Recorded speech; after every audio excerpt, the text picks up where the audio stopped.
विद्यार्थी मित्र हो, सरस्वती बोर्ड शिक्षण संस्थेच्या यूट्यूब चॅनलमध्ये तुम्हा सर्वांचं स्वागत।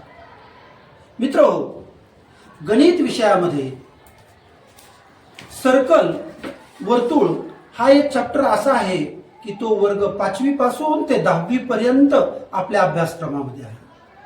प्रत्येक वर्गाची कन्सेप्ट तीच असते, त्याच कन्सेप्टवर आपण पुढे जात असतो, फक्त त्याची काठिण्य पातळी वेगवेगळी असते। अशाच वर्ग 8वीच्या सर्कल या चॅप्टर संबंधी आज आपण काही बेसिक कन्सेप्टवर आधारित माहिती पाहूया। वर्तुळ या प्रकरणाच्या बेसिक कन्सेप्ट आज आपण पाहणार आहोत। सर्वप्रथम मी तुम्हाला वर्तुळ म्हणजे एका स्थिर बिंदूपासून स्थिर अंतरावर असणाऱ्या बिंदूचा जो संच आहे त्याला आपण वर्तुळ म्हणतो। The set of all points which are equidistant from a fixed point, it is called circle. Now take any point on the circle and center of the circle, this segment is called radius. मित्रो, हे बघा, वर्तुळाचा केंद्रबिंदू आणि वर्तुळावरील कोणताही एक बिंदू जोडला तर जो रेषाखंड मिळतो त्याला त्रिज्या म्हणतात। ओके, आता जर वर्तुळावर तुम्ही दोन बिंदू घेतले, ते जोडले तर त्याला जीवा म्हणतात, chord. Take any two points on the circle, join these two points, it is called chord.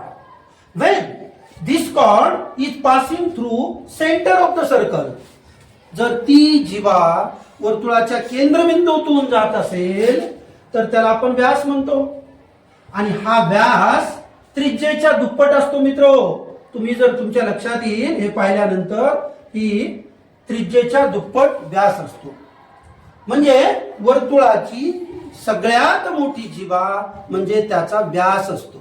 Okay, त्याच्यानंतर पुढे जाऊया आपण। सेंट्रल अँगल, केंद्रीय कोन। आता केंद्रीय कोन तुम्हाला इथे मी समजा म्हटलं AOB angle AOB is a central angle, मग या AOB या कोनाचं माप आता आपण कोनमापकाच्या साहाय्यानं या कोनाचं माप मोजूया। दिसतंय तुम्हाला, हे आहे 65 अंश, म्हणजे केंद्रीय कोनाचं माप 65 अंश आहे।